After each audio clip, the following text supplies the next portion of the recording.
શ્રી બ્રહ્મ સંબંધ મંત્ર એટલે કે નિવેદન મંત્રનું અનુસંધાન કરવાની આજ્ઞા શ્રી મહાપ્રભુજી વલ્લભાચાર્યજીએ નવરત્ન ગ્રંથના બીજા શ્લોકમાં કરેલ છે. નિવેદનમ તુ સ્મર્તવ્યમ સર્વથા તાદશૈ જનઃ. ધમ સંબંધ મંત્રનો ભાવાર્થ.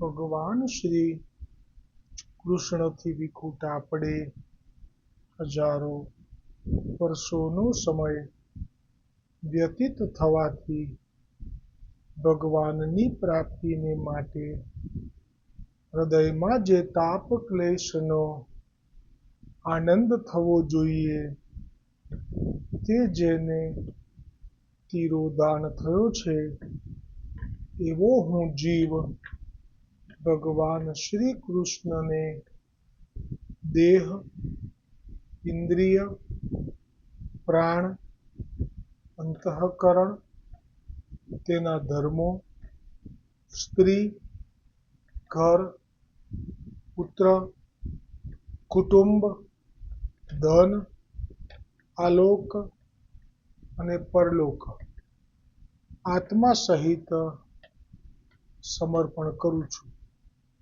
હું દાસ છું. હે કૃષ્ણ, હું તમારો છું. જ્યારે નિત્ય લીલામાંથી જીવ પડે ત્યારે પ્રભુ એને બધું વિસ્મૃત કરાવી દે છે, કેમ કે હવે એને ભૂતલ પર પડવાનું છે. કારણમાં મેં કહ્યું એમ અપરાધ હોય છે અને બીજો મનોરથ પણ હોય છે. અપરાધમાં કોઈને રૂપનો ગર્વ થયો અને એને ભૂતલ પર પડ્યા છે. કોઈએ સેવામાં ભૂલ કરી, ઉચ્છિષ્ટ મુખમાંથી વાત કરતાં કરતાં કંઈક પડ્યું અને એ આરોગાવી લીધું. એ રીતે અપરાધ થાય તો પણ પડે.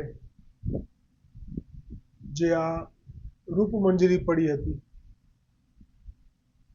અને રામદાસ ચૌહાણ એ મનોરથ માટે પડ્યા હતા. જે સેવા વિશાખાજીને હતી આરોગાવાની, એ સખરી આરોગાવાની નિત્ય લીલામાં.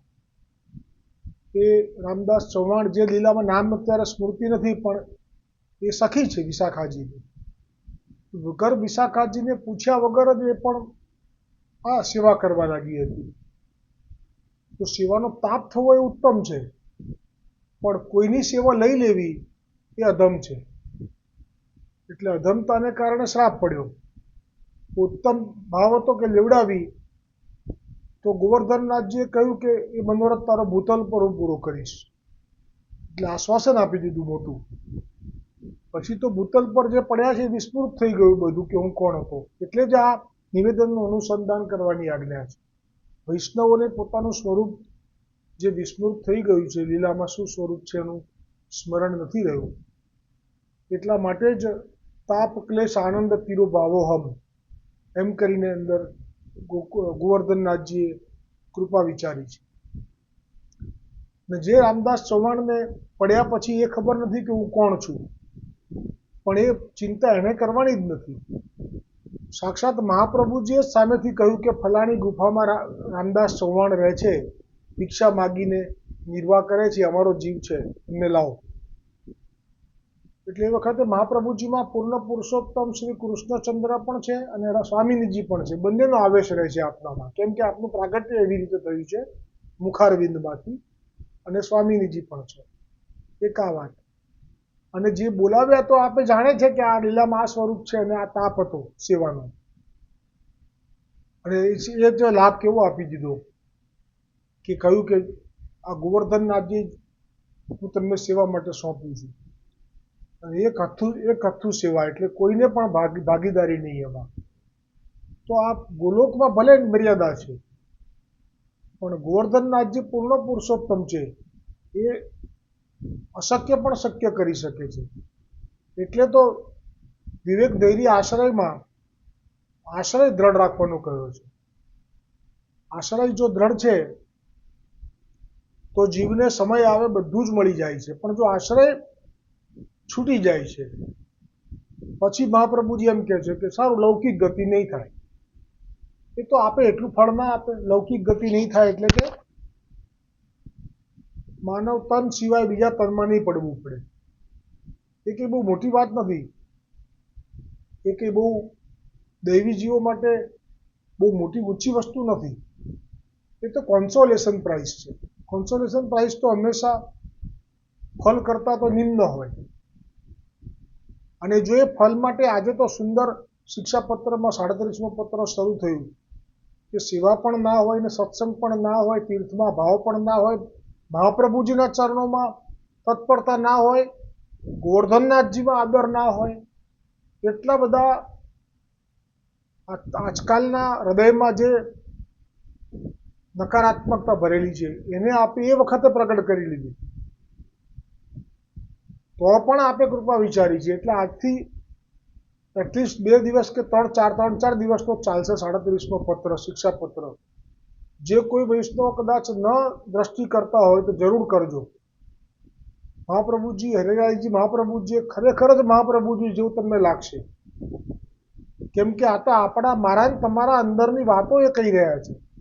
અને જેથી જરૂરી છે કે આપણે એને અંદર અંદર તો સ્વીકારી લઈએ. ક્યાં આપણે કોઈની સામે સાંભળવું છે, કે ક્યાં આપણે લખિત કબૂલાત કરવી છે. પણ આપણે અંદરથી હરિરાયજી મહાપ્રભુજી માટે એટલીસ્ટ ભાવ હોવો જોઈએ. તો પછી તમને આ પત્ર બહુ નિસ્સાધન થવામાં બહુ જ મદદગાર થશે.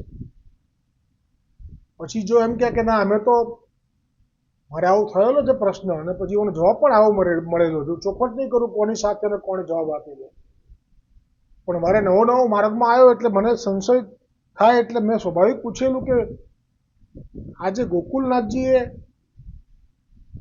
પુષ્ટિ માર્ગની જે મર્યાદા હતી એવા 50 વર્ષ ઉમેરો કર્યો અને એ ક્યારે પતી ગઈ, અને પતી ગઈ તો એનું પરિણામ શું? મેં કોઈ કપટથી નહીં, કોઈ વ્યંગથી નહીં, હું પોતે માર્ગમાં આવ્યો, મારી 2 દીકરીઓ, મારી પત્ની, અને આ માર્ગની સ્થિતિ મેં મારી રીતે વિચારી, મારી બુદ્ધિથી કે ભાઈ દામોદરદાસ સરસાણીજીને જે પ્રેમ સંબંધ આપ્યો એ શરૂઆત થાય માર્ગની સ્થિતિની. ત્યારથી મેં ગણતરી કરતાં કરતાં હું અટક્યો 1980-90ની સાલમાં, ઈસવીસન.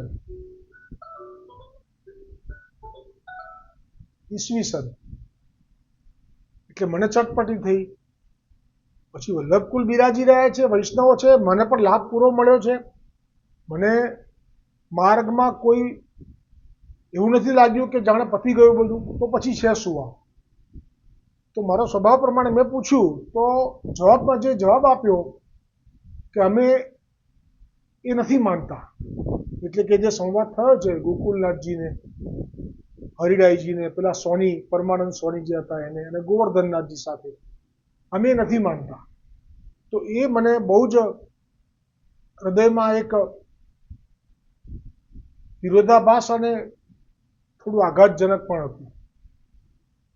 પણ એનાથી મને વાંધો કેમ નથી કે હરિરાયજીએ કહ્યું છે કે તમારે કોઈના વચનથી આઘાત પામવાની જરૂર નથી. તમે એક મહાપ્રભુજી વલ્ભાચાર્યજીથી જ બ્રહ્મ સંબંધ પામ્યા છો. બાળકો તો દ્વાર છે, ગુરુ મહાપ્રભુજી છે.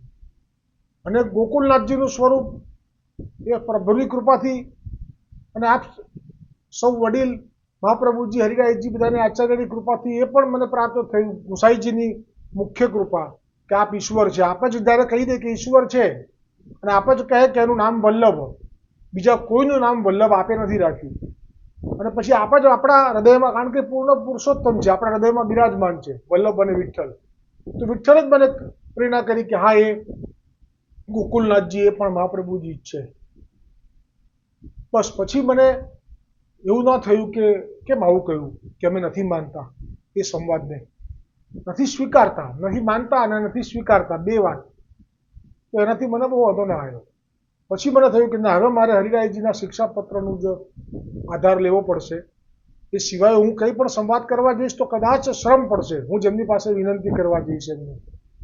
તો મારો એ પણ કર્તવ્ય છે કે જેમનાથી આ માર્ગમાં આવ્યો, જેમનાથી આટલું બધું મને પુષ્ટિ માર્ગનું ફળ પ્રાપ્ત થયું, ને હું કેવી રીતે આજની તારીખમાં પણ ખૂબ કૃપા છે. તો પછી મેં એ વિષય, કારણ કે આ પ્રસંગ પણ થયા હતા, અને ત્યાં સુધી આપણા મુખમાંથી વચનો નીકળી ગયા હતા જે મારાથી નહીં કહી શકાય. પણ એ પછી મેં નક્કી કર્યું, મેં કીધું હવે પછી આપને શ્રમ પડ્યું. મને કલ્પના નહોતી કે આપને શ્રમ પડશે, એટલા માટે હવે હું ક્યારેય પણ એવું ના કરી શકું.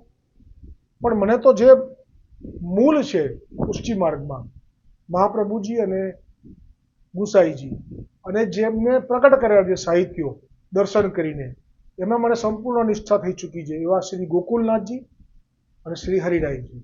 એટલે બસ આટલું તો મને ઘણું કહેવાય અને હવે હું નિશ્ચિંત છું. તો વાત છે કે આ જે બ્રહ્મસંબંધનો મંત્ર છે એમાં જે તાપ ક્લેશ છે એની ચિંતા રામદાસ ચૌહાણે નથી કરી, અથવા ચિંતા થઈ નથી. ચિંતા કોને થઈ જાય કે જેમનાથી પડ્યા છીએ, તો જે પાડે મારે તારે એક જ. એટલે જ મેં કાલે કે પરમ દિવસે મેં દોડ લીધું હતું કે મારનાર તારનાર એક જ છે ભગવાન, વૈષ્ણવોના હૈયાની ભાવના. મારનાર તારનાર એક જ છે શ્રીજી, વૈષ્ણવોના હૈયાની ભાવના. એટલે જે શ્રાપ આપી શકે એ જ વરદાન આપી શકે, જે ગોલોકમાંથી આપણો ત્યાગ કરી શકે એનું જ સામર્થ્ય છે કે આપણને પાછા પણ લાવી શકે ને આપણને આપણા સ્વરૂપનું જ્ઞાન પણ કરાવી શકે. એટલે ખરેખર નિશ્ચિંતા છે, આ માર્ગ જ નિશ્ચિંતાનો છે. અને એમાં કારણ એટલું જ છે કે પહેલાં આપણે હતા એટલે જ હવે આપણે કોઈ ચિંતા નથી. આ જે નવા છે એને કેટલી બધી ચિંતા છે. મીરાબાઈને કેટલી ચિંતા હતી. મીરાબાઈને પૂર્વજન્મમાં દર્શન થયા છે પણ એ નવો જીવ છે એટલે એને તો કેટલા હવાતિયા મારવા પડ્યા, કેમ કે હવે એને નથી છોડવું. પૂર્વજન્મમાં જે દર્શન કર્યા, સાક્ષાત દર્શન કર્યા, ગિરિરાજ ધારણ કર્યો છે એવા 7 દિવસ સુધી, એવું વર્ણન છે એમના ચરિત્રમાં. તો કહ્યું કે મને એક જન્મ એવો આપો કે નાચી કૂદીને તમારા ગુણગાન ગઉં. તો એ પુષ્ટિજીવ નથી ને, એટલા માટે જ એને પુષ્ટિ આચાર્યથી પ્રાપ્તિ ના થઈ શકી. હતા ભૂતલ પર એ વખતે તોય ના થઈ શકી. અરે હતા શું, આપના સિંહાડ ગામ એટલે કે નાથદ્વારામાં જ આપ એ વખતે બિરાજતા હતા. મીરાબાઈ અજબ કુંવરબાઈ. ગઈકાલે જ પ્રસંગ શરૂ થયો અજબ કુંવરબાઈનો 98મો 252માં, એમાં આવી ગયું. તો પણ એમને ના ઓળખી શકાયા, કેમ કે આપણા માર્ગમાં લીલાના જીવ નથી. એમને સાધારણ દેખાય છે, દ્વિજ તનમાં કોઈ આચાર્ય, બસ આનાથી વધારે નહીં. તો એમને એમની રીતે પ્રાપ્તિ માટે શું કરવું ને શું ના કરવું. બાળપણમાં તો જો કે કોઈ સાધુ લઈને આવ્યા હતા, ગિરધરજીની સ્વરૂપને જોઈને આસક્તિ થઈને માગી લીધું, ના પાડી, આગળ ચાલી નીકળ્યા સાધુ કે હું કેમ આપું. ગિરધરજીએ જ એને જતાવ્યું કે તું આપી દે એને, એ મારી છે અને તારે ચિંતા તારી તું ના કરીશ, તું આપી દે. આજ્ઞા થઈ એટલે આપી દીધું. પાછા આવ્યા, વાતમાં ફેરા ફરી લીધા, પાકું કરી લીધું બાળપણથી જ, પરણુતો પ્રીતમ પ્યારો એમ કરીને. પણ છેવટે પાછી વાટકી વાત કે તમે ગુરુ કર્યા છે, ત્યાં પછી એ મૂંઝાઈ ગઈ. હવે તો પ્રભુ જાણે છે કે આ નવી જીવ છે, આ કંઈ પુષ્ટિ માર્ગની નથી, એટલે કંઈ ગુસાઈજીથી આ શરણે નહીં આવે. અજબ કુંવરબાઈ આવશે એટલે આપે જ પ્રેરણા કરી. અને રૈદાસ કરીને જે છે એ બી મને લાગે છે રામાનંદાચાર્ય સંપ્રદાયના જ છે. એમના આચાર્યથી એને દીક્ષા મળી અને ત્યાંથી રામ નામનો મંત્ર મળ્યો. એટલે તો ગાયું કે પાયોજી મેને રામ રતન ધન પાયો.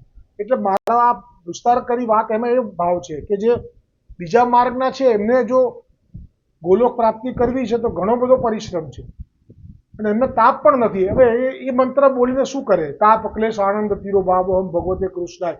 કારણ કે આ તાપ ક્લેશ તો આનંદ એ તો જેને પહેલા મિલન થયેલું છે, વિહાર, દાનલીલા, માનલીલા, રાસલીલા, કેલી ક્રીડા થયેલી છે, એને તાપ છે. મીરાબાઈને ક્યાં તાપ છે? મીરાબાઈએ તો દર્શન જ કર્યા છે ખાલી, એને કોઈ અનુભવ નથી. બસ આટલો ભેદ છે. એટલે આપણે સામે ચાલીને બોલાયા અને રામદાસની સેવા સોંપી. અને રામદાસની સેવા ત્યાં સુધી મળી કે જ્યાં સુધી રાજ સેવા શરૂ ના થઈ. જ્યાં પૂર્ણબલને આજ્ઞા કરી ગોવર્ધનનાથજીએ, અને પછી એમનો બરાબર સમય આવ્યો લીલામાં જવાનો, ત્યારે જ પછી ગોવર્ધનનાથજીએ આજ્ઞા કરી. ગોવર્ધનનાથજીએ તો શ્રી કૃષ્ણ ત્યાં સુધી લાભ આપ્યો આ રામદાસ ચૌહાણનો. એટલે જે ભૂતલ પર આપણને મળી જે સેવા અને આ સત્સંગનો સ્વાદ એ ઉપર નથી. ગુસાઈજીના અજબ કુંવરબાઈનો આ જે સત્સંગ શરૂ થયો અત્યાર સુધી જેટલો કર્યો, મહાપ્રભુજીના જેટલા વૈષ્ણવોનો કર્યો, આ બધું ઉપર નથી. આ રસ લેવા એટલો લઈ લેજો, પીવા એટલો પી લેજો. અને સેવા જેને માથે હોય એને તો જ્યાં સેવામાં ગયો પછી શું અનુભવ થાય એનું વર્ણન કરવા જાય તો ના કરી શકે એવો આ પુષ્ટિ માર્ગ અને એમાં આ બ્રહ્મ સંબંધનો મંત્ર અને એનું અનુસંધાન એ આજે પણ આવ્યું શિક્ષાપત્રમાં.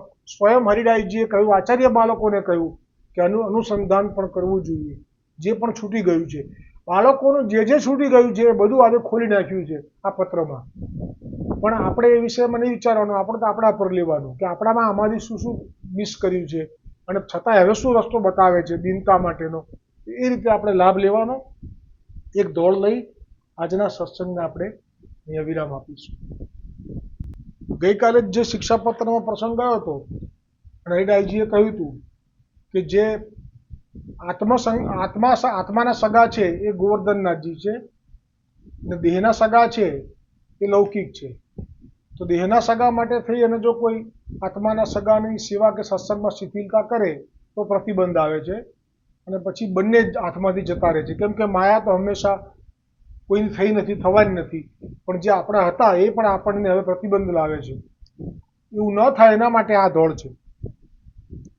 ખોટો સંસારીનો સાથ, અરે હા ખોટો સંસારીનો સાથ, શ્રીજી સાચો તું એક છે, ભરું ધુમાડાને બાથ, હારે હા ભરું ધુમાડાને બાથ, શ્રીજી સાચો તું એક છે. અણી વેળાએ કોઈ આડું ન આવે, આડો ધરે નહીં હાથ, શામળા સાચો તું એક છે. નજરે નિહાળું પણ ગળે ના ઉતરે, ધોળે દાડે દિશે રાત, શામળા સાચો તું એક છે. એ જ ખબર ના પડે કે સેવા સત્સંગ કરું અને આ લોકોની ચિંતા છોડું કે આ લોકોની ચિંતા કરું અને સત્સંગ સેવા છોડું, એ ખબર જ ના પડે. જે માણસની સ્થિતિ એવી થઈ જાય ત્યારે ખોટું તે સાચું ને સાચું તે ખોટું, ખોટું તે સાચું ને સાચું તે ખોટું, મનડાની ઊંધી છે વાત, હારે હા મનડાની ઊંધી છે વાત, શામળા સાચો તું એક છે. લૌકિક નહીં છૂટે પોતાના જોરથી, લૌકિક નહીં છૂટે પોતાના જોરથી, તો શું થશે, શું કરવાનું? શ્રીજી મહારાજને, મહાપ્રભુજીને કહેવાનું, ગુસાઈજીને કહેવાનું કે ખેંચીને પકડી લે હાથ, હારે હા ખેંચીને પકડી લે હાથ, શ્રીજી સાચો તું એક છે. ખોટો સંસારીનો સાથ, હારે હા ખોટો સંસારીનો સાથ, શ્રીજી સાચો તું એક છે. બોલો ગોવર્ધનનાથ કી જય હો, મહાપ્રભુજી વલ્લભાચાર્ય જી की जय हो, गोविंद घाट की जय हो.